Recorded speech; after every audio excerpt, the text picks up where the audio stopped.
نحمده ونصلي ونسلم على رسوله الکریم السلام علیکم ورحمۃ اللہ وبرکاتہ۔ میں ہوں طارق محمود القاسمی۔ آج ہم جو درس ہے اس میں غسل کے بارے میں بات کریں گے کہ غسل کا فرض کس طرح ہونا ہے، غسل فرض کیسے ہوتا ہے، اور سنت غسل کے سنت کیا ہیں اور اس کے فرائض کیا ہیں۔ تو فرض الغسل المضمضۃ والاستنشاق وغسل سائر البدن، وسنة الغسل أن يبدأ المغتسل فيغسل يديه وفرجه ويزيل النجاسة إن كانت على بدنه، ثم يتوضأ وضوءه للصلاة إلا رجليه، ثم يفيض الماء على رأسه وعلى سائر بدنه ثلاثا، ثم يتنحى عن ذلك المكان فيغسل رجليه، وليس على المرأة أن تنقض ضفائرها في الغسل إذا بلغ الماء أصول الشعر۔ اس طرح ہے جی کہ آج غسل کے حوالے سے بات کریں گے، اور یہ بہت ہی سیریس قسم کا ایشو بھی ہے آج کل، کیونکہ لوگوں کو کسی چیز کا پتہ نہیں ہوتا کہ کس وقت غسل فرض ہو رہا ہے،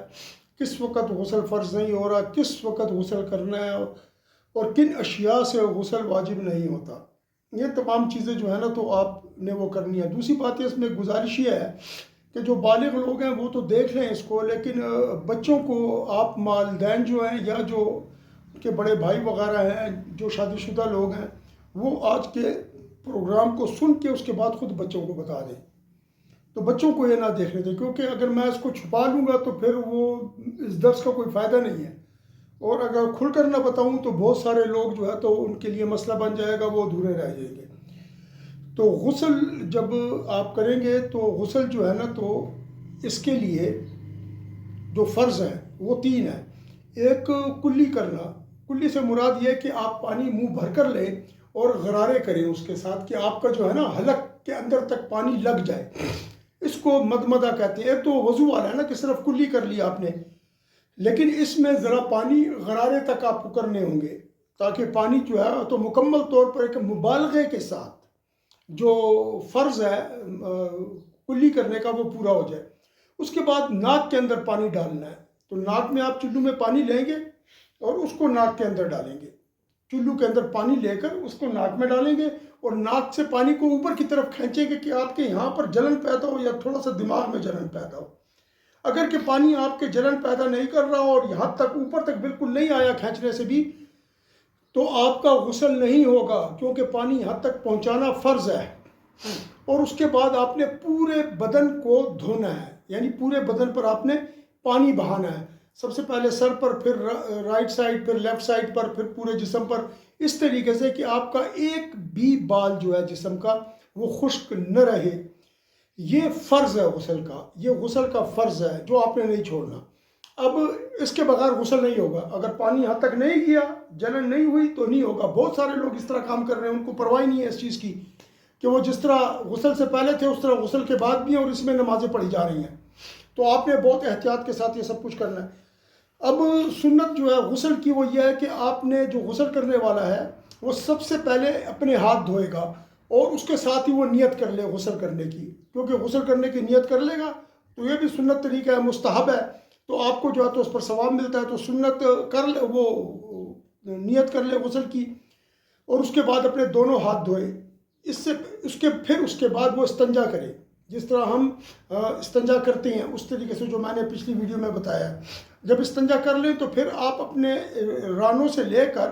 شرمگاہ سمیت رانوں سے لے کر اور گھٹنوں تک، یا آپ کو جہاں پر شک ہو کہ انسان کی جو غلاظت ہے وہ لگ گئی ہے، تو اس جگہ تک آپ اس بدن کو اچھے طریقے سے دھو لیں۔ پھر آپ نے کیا کرنا ہے؟ پھر آپ نے کرنا ہے وضو، جس طرح ہم نماز کے لیے وضو کرتے ہیں نا، اس طرح نماز کے لیے وضو کریں۔ اگر کہ آپ کا فرش کچا ہے باتھ روم کا، تو اس جگہ پر یہ ہے کہ آپ جوتے پہنے رکھیں تاکہ کیچڑ میں نہ بھر جائیں وہ پاؤں آپ کے۔ تو آپ پاؤں کو پھر غسل کرنے کے بعد ایک طرف کھڑے ہو کر خشک سی جگہ پر یا کوئی چوکی وغیرہ لے لیں، اس کے اوپر کھڑا ہو کر آپ اپنے پاؤں کو دھو سکتے ہیں۔ لیکن اگر آپ کا فرش پکا ہے باتھ روم کا تو پھر آپ کو کوئی پرواہ نہیں ہے، آپ اس جگہ پر اپنا آرام سے پورا وضو کریں سمیت پاؤں دھونے کے۔ جب آپ ایسا کر لیتے ہیں اور اپنے بدن سے سب کچھ دور کر لیتے ہیں، اس کے بعد وضو بھی آپ نے کر لیا، پاؤں بھی دھو لیے، تو اب آپ پاؤں سب سے پہلے سر کے اوپر 3 دفعہ پانی آپ نے بہانا ہے، اور پانی بہاتے ہوئے سر کو ملنا یا پورے بدن کو ملنا ضروری نہیں ہے، لیکن اگر آپ مل لیتے ہیں، اس کو ملتے ہیں تو کوئی حرج بھی نہیں ہے۔ اگر آپ صابن لگا کر نہاتے ہیں تو بھی کوئی حرج نہیں ہے، آپ صابن لگا کر نہا سکتے ہیں۔ اس طریقے سے پھر آپ نے دائیں کندھے پر 3 دفعہ پانی بہانا ہے، پھر بائیں کندھے پر بہانا ہے 3 دفعہ، اور پھر تاکہ آپ کا پورا بدن جو ہے وہ گیلا ہو جائے، پھر کھڑا ہو کر دیکھیں کہ آپ کے کس کس جگہ پر پانی نہیں پہنچا۔ اگر رانوں سے، اس طرح پیٹ سے اور باقی جگہوں پر پانی نہیں پہنچا تو آپ پھر سیدھی پاؤں پر بھی ران کے ذریعے سے پانی بہائیں، ران کی طرف سے، اس طرح الٹے طرف سے بھی پانی آپ بہائیں۔ مطلب یہ کہ آپ کو یہ یقین کامل حاصل ہو جائے، یہ یقین کامل حاصل ہو جائے کہ میں نے ہر جگہ پانی پہنچا دیا اور میرے وجود کا کوئی حصہ بھی خشک نہیں رہا۔ اس کے بعد آپ نے اس طریقے سے کرنا ہے کہ جب یہ ہو جائے، سب کچھ آپ نے کر لیا، تو اس کے بعد اگر کہ کچا ہے تو میں نے بتا دیا، اگر کہ کچا نہیں ہے تو بس آپ کا غسل ہو گیا۔ اس کے بعد آپ نے اس طرح کرنا ہے کہ جو خواتین ہیں ان کے لیے اسپیشلی وہ یہ ہے کہ ہماری خواتین جو کچھ ایسے علاقوں کی ہیں کہ جہاں پر بہت چھوٹی چھوٹی بالوں کی مینڈیاں بنائی جاتی ہیں اور وہ بڑی کثرت کے ساتھ ہوتی ہے، کم از کم 50-60 مینڈیاں ہوتی ہیں ان کی، تو ان کو کھولنے کی ضرورت نہیں ہے۔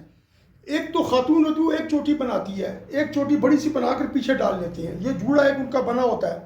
تو آپ نے وہ جو چوٹی ہے، وہ جو جوڑا ہے نا، چوٹی اور جوڑا ان کو جوڑا ان کو کھولنا ہے، اپنے ہر صورت میں کھولنا ہے۔ ایک چوٹی ہے یا 2 ہیں یا 3 ہیں، ان کو آپ کھولیں گی، ان کو آپ نہیں بند کریں گی، ان کو آپ نے کھولنا ہے، اور کھولنے کے بعد پورے بالوں کی جڑوں سے لے کر تمام بالوں کو گیلا کرنا ہے۔ لیکن جن خواتین کے 50-50 60-60 جو گاؤں کی آپ نے عموماً دیکھی ہوگی، انہوں نے مینڈیاں بنائی ہوتی ہیں چھوٹی چھوٹی چھوٹی چھوٹی، ان کا جو فرض ہے وہ بالوں کی جڑوں تک پانی پہنچانا ان خواتین کے لیے فرض ہے۔ انہوں نے فرض کے طریقے پر اس پانی کو جڑوں تک پہنچانا ہے، اور باقی تو ان کی ایسے بھی وہ مینڈیاں ساری گیلی ہو ہی جائیں گی جہاں تک ہو جائیں، لیکن ان کے لیے مینڈیاں اگر گیلی نہ بھی ہوں تو وہ ان کے لیے فرض نہیں ہے، وہ خارج فرض ہے، کیونکہ اس میں حرج ہے، اور دین آسانی پیدا کرتا ہے، تکلیف پیدا نہیں کرتا۔ دین مشکل کے اندر مشکل میں نہیں ڈالتا، دین آسانی پیدا کرتا ہے۔ اس آسانی سے یہ مراد نہ لے کہ آپ نماز بھی آدھی پڑھیں اور باقی چیزیں بھی، جس طرح اور لوگ آج کل کر رہے ہیں کہ دین میں تو آسانی ہے، انہوں نے قرآن کی آیت پڑھ لی اور بس آگے کہ دین میں تو بڑی آسانی ہے، اب ان کو کون بتائے کہ دین میں آسانی سے کیا مراد ہے؟ دین میں آسانی سے یہ مراد ہے جہاں پر حرج ہو۔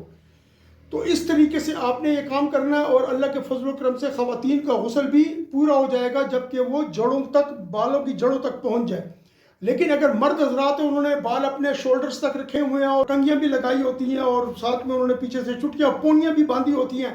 یہ سب چیزیں بدعت سیئہ ہیں، یہ حرام ہے، حرام۔ جو لوگوں نے، جن مردوں نے، یہاں تک لڑکوں نے بال رکھے ہوئے ہیں اور انہوں نے سروں کے اوپر جو ہے تو خواتین کی نقل کی ہوئی ہے، ان کی شباہت، تشبیہ پیدا ہو رہی ہے خواتین کے ساتھ۔ من تشبہ بقوم فہو منہ، جس نے کسی قوم کی شباہت اختیار کی وہ اسی میں سے ہے۔ تو یہ خواتین کے لیے جائز ہے، مردوں کے لیے جائز نہیں ہے، اور خدا خیر کرے جوڑا نہ بننا شروع ہو جائے، مجھے اس بات کا ڈر ہے، اللہ تعالیٰ اپنے کرم سے نوازے۔ تو جو چیزیں ہیں نا، تو ان مردوں کو اپنے بال بھی کھولنے ہیں، اگر انہوں نے وہ مینڈیاں سی بنائی ہیں وہ بھی کھولنے ہیں، جوڑا کھولنا ہے، اور بالوں کو جڑوں تک پانی پہنچانا ہے، اور اس کے ساتھ ساتھ بالوں کے تمام بالوں کو گیلا کرنا ہے، کوئی جگہ نہ رہے۔ اس طریقے سے کانوں کے سوراخ ہیں، ان میں آپ انگلیاں ماریں تاکہ یہ شک نہ رہے کہ وہ خشک رہ گئے ہیں۔ اس طریقے سے ناف کے اندر بھی انگلی مار لیں، الٹے ہاتھ کی، جب انگلی مار لیں گے تو آپ کو پتہ لگ جائے گا کہ ادھر بھی پانی پہنچ گیا۔ اس کے علاوہ اگر آپ باہر نکل آتے ہیں، تولیے سے بدن خشک کر لیتے ہیں، باہر نکلتے ہیں، باہر نکل کے آپ کو احساس ہوتا ہے کہ اس جگہ پر شاید پانی نہیں تھا گیا، یا میں نے ادھر پانی نہیں پہنچایا، تو آپ واپس باتھ روم میں جائیں اور صرف اس جگہ کو گیلا کر لیں جس کا آپ کو شک ہے۔ آپ کو پورا غسل کرنے کی ضرورت نہیں ہے۔ مثلا آپ کو شک ہے کہ گھٹنے کی پچھلی سائڈ مجھے لگتا ہے خشک رہ گئی ہے، یا آپ جب خشک کر رہے تھے اس وقت آپ کو احساس ہوا کہ یہ جگہ تو خشک ہے، تولیہ جب آپ پھیر رہے تھے تو آپ کو احساس ہوا کہ، تو آپ اس جگہ پر بڑے اطمینان سے پانی جو ہے تو اس جگہ پر لگا لیں اچھے طریقے سے، اور جب آپ نے وہاں پانی پھینک دیا، لگا لیا، تو آپ کا غسل پورا ہو گیا، آپ کو پورا غسل کرنے کی ضرورت نہیں پڑے گی۔ اب والمعانی الموجبۃ، اب وہ اشیاء کے جن سے غسل واجب ہوتا ہے. غسل جو ہے وہ انزال منی ہے. کود کے ساتھ نکلے اور کودتے ہوئے نکلے جمپ کر کے، اور یا شہوت کے ساتھ نکلے، مرد عورت دونوں میں، دونوں کے اندر یہ چیز نکل آئی، رات کو سوتے میں نکل آئی یا صبح کے وقت میں کسی بھی وقت نکل آئی، آپ کو محسوس ہو گیا. اگر آپ کو احتلام یاد ہے لیکن جسم جو ہے نا وہ بالکل خشک ہے، بالکل خشک ہے، اور آپ کو احتلام یاد ہے، تو آپ نے غسل کرنا ہے. آپ نے غسل کرنا ہے. یعنی بس آپ نے کوئی پتہ چل گیا کہ یار میں نے خواب دیکھا تھا، صبح اٹھے شلوار بھی گیلی تھی اور آپ کو یاد بھی تھا، آپ نے جب اس کو دیکھا تو آپ کے اوپر غسل واجب ہو گیا، آپ پر غسل فرض ہو گیا. اسی طرح خواتین پر بھی ہے. اسی طریقے سے جب شادی شدہ مرد و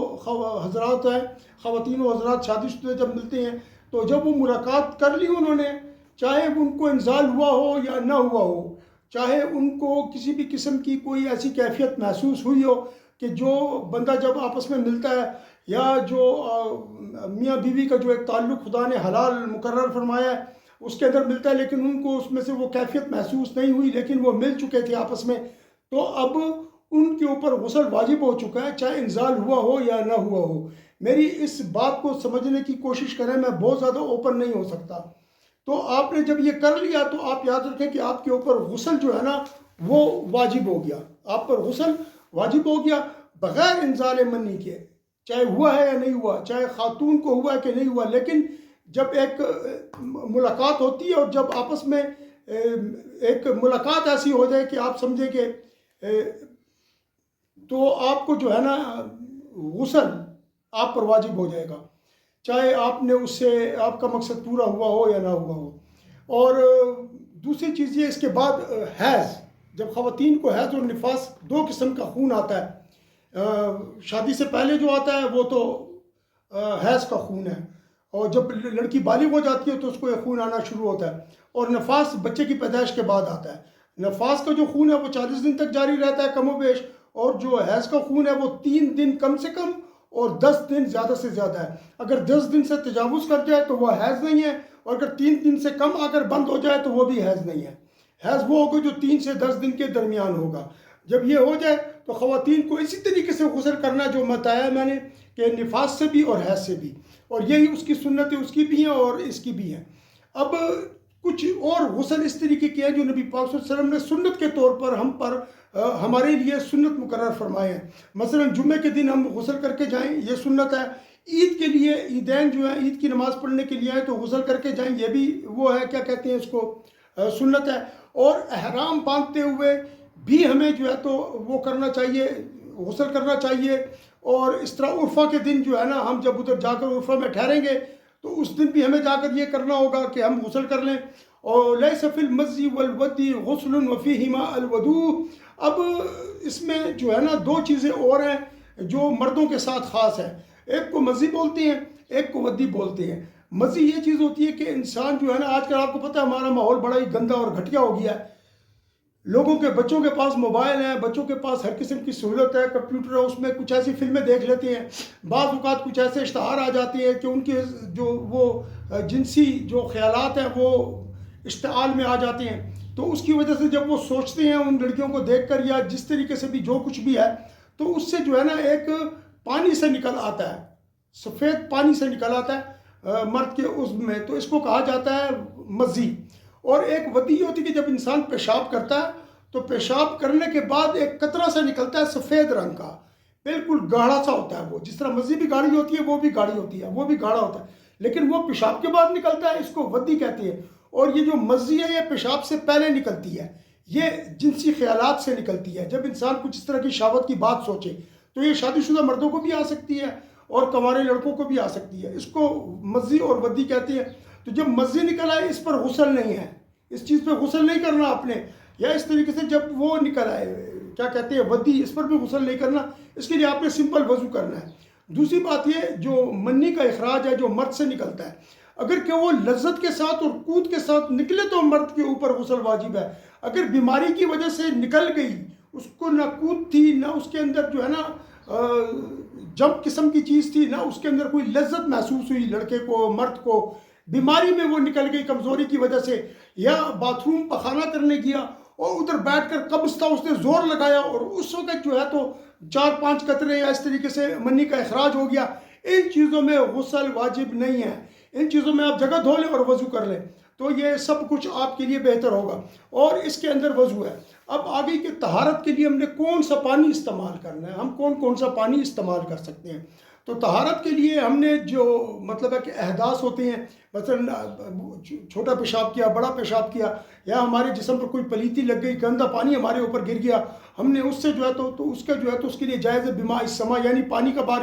بارش کا پانی ہو اس سے ہم صفا کر سکتے ہیں، اور وادی کا پانی ہو جس طرح یہ خڑ وغیرہ ہمارے علاقوں میں بہتے ہیں، یا اس طریقے سے سیلاب کا پانی آتا ہے اس سے بھی ہم کر سکتے ہیں، اور جو ہے تو چشموں کے پانی سے، کنووں کا پانی سے، دریا کے پانی سے،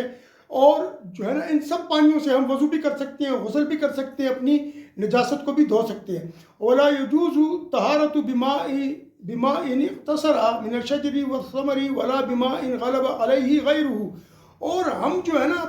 غسل وہ ہم نہیں کر سکتے کس چیز سے جی، اس پانی سے طہارت حاصل نہیں کر سکتے جو پانی کسی درخت سے نچوڑ کر نکالا گیا ہو۔ کوئی درخت ہے، آپ نے اس درخت کو نچوڑا اور اس میں سے پانی نکالا تو آپ اس سے غسل نہیں کر سکتے۔ اسی طرح کسی پھل سے آپ نے پانی نکال لیا، اس سے بھی آپ غسل نہیں کر سکتے، اور اس طریقے سے، اور اس پانی سے کہ جس کے اندر کوئی اور چیز اس پر غالب آ گئی اور اس نے اس کو اپنی طبیعت سے باہر نکال دیا۔ مثلا ایک پانی ہے اور وہ پانی جو ہے تو کھڑا ہوا ہے، ایک بالٹی میں پانی پڑا ہوا ہے، کچھ 2-3 دن کے بعد آپ ادھر گئے تو آپ نے دیکھا پورا پانی پیلا ہوا ہے، تو پانی کا جو رنگ تھا اس کی طبیعت سے اس نے اس کو نکال دیا۔ اب جب پورا پانی پیلا تو آپ اس پانی سے غسل نہیں کر سکتے۔ اس طریقے سے کسی نے شربت میں بنا لیا، کسی پانی کے اندر کوئی رنگ ڈال دیا اور اس نے پانی کے جو رنگ ہے اس کو بدل دیا، یا اس کے اندر کوئی کڑوی چیز ایسی گر گئی ہے کہ جس نے رنگ بھی بدلا اور ذائقہ بھی بدل دیا، کیونکہ پانی 3 چیزوں سے جو ہے تو پہچانا جاتا ہے، ایک رنگ، ایک اس کا ذائقہ، اور ایک اس کا رنگ، اور ایک اس کی جو کیا کہتے ہیں مایا پن، جو اس میں گاڑھا پن نہ ہو یہ، اور ایک اس کا جو ہے تو ذائقہ ہوتا ہے کہ وہ کڑوا ہے کہ نہیں ہے، اس کا ذائقہ اسی طریقے سے جس طرح پاک پانی کا ہوتا ہے۔ تو آپ پھر اس سے غسل نہیں کر سکتے کیونکہ اس نے پانی کو اپنی اثر اس سے نکال لیا۔ تو جس طریقے سے اب سرکہ ہے، سرکے سے آپ وہ کپڑے کے اوپر نجاست تو دھو سکتے ہیں، جس طرح میں نے کل کے اس سے پہلے کا جو نجاست سے صفائی کا جو وہ تھا اس میں بتایا تھا میں نے، اس طرح جو ہے تو آپ عرق گلاب سے بھی دھو، لیکن عرق گلاب سے اور سرکہ سے آپ غسل نہیں کر سکتے، اور اس طرح جو ہے نا تو شوربے سے آپ کچھ نہ دھو سکتے ہیں نہ غسل کر سکتے ہیں۔ اسی طریقے سے جو لوبیے کا پانی ہوتا ہے ابلا ہوا، اسے بھی نہیں کر سکتے۔ اس طریقے سے آپ جو ہے تو عرق گلاب سے نجاست تو دھو سکتے ہیں کپڑے سے، لیکن آپ اس سے غسل وغیرہ نہیں کر سکتے، استنجا وغیرہ نہیں کر سکتے۔ اور اس طریقے سے جو ہے نا تو ایک جتنے بھی ایسے پانی ہیں جنہوں نے رنگ بدل دیا ہے، تو ان سب کے جو رنگ بدل دیتی ہیں اور جن کے اندر کوئی چیز مل جاتی ہے ان سے آپ وضو نہیں کر سکتے، نہ غسل کر سکتے ہیں۔ اور اس چیز کے ساتھ، اس پانی کے ساتھ آپ وضو کر سکتے ہیں جس کے ساتھ کوئی پاک چیز مل گئی ہو۔ مثلا ہم جو ہے نا بیری کے پتے سے ابالتے ہیں پانی کو، تو اس کے اندر بیری کے پتے مل گئے تو وہ پاک ہے، انہوں نے اس پانی کو صاف کیا، خراب نہیں کیا، آپ کر سکتے ہیں اس سے۔ اس طریقے سے صابن آپ نے ملا دیا اس کے اندر، جس طرح ہم کرتے ہیں نا، پانی کو خوب گرم کر لیا، اس کے بعد اس کے اندر صابن ملا کر نہا لیا، یا آج کل لوگ اس میں ڈالتی ہیں خوشبو ڈالتی ہیں، یا اس طریقے سے اس کے اندر، اور وہ آپ لوگ کیا کہتے ہیں اس کو، جو نہانے کے لیے چیزیں نکلی ہوئی ہیں آج کل، ان کو آپ ڈال لیتے ہیں تو اس کے اندر سے پھر جو ہے نا تو آپ نہاتے ہیں۔ تو یہ ان چیزوں سے آپ پانی کو میں شامل کر کے آپ نہا سکتے ہیں، اس سے پانی کی کوئی بھی کیفیت نہیں بدلے گی۔ تو آج کا یہ سبق یہاں تک پورا ہوا، اور اس سبق کو بہت غور سے سنیں، کیونکہ یاد رکھیں اگر آپ کی پاکیزگی نہیں ہے تو قرآن کو ہاتھ لگا رہے ہیں گناہ گار، قرآن تلاوت کر رہے ہیں گناہ گار، نماز پڑھ رہے ہیں گناہ گار، ہر چیز پہ آپ گناہ گار ہو رہے ہیں۔ تو دوسری بات یہ کہ اس کو شیئر کریں، لوگوں تک اس چیز کو پہنچائیں، جن کو نہیں پتہ ان تک بھی یہ چیز پہنچائیں۔ اس چینل کو سبسکرائب کر لیں اور بیل آئیکن کو بھی پریس کر دیں، اور اللہ تعالی ہمیں اور آپ کو اپنے فضل و کرم سے حفظ و امان میں رکھے اپنی، اور دین کا ہمیں شوق عطا فرمائے، اور دین کو سیکھنے کی ہمیں یہ صلاحیت عطا فرمائے۔ وآخر دعوانا ان الحمدللہ رب العالمین، وصلی اللہ تعالی علی خیر خلقہ ونور عرشہ محمد وعلی آلہ وصحبہ اجمعین برحمتک یا ارحم الراحمین۔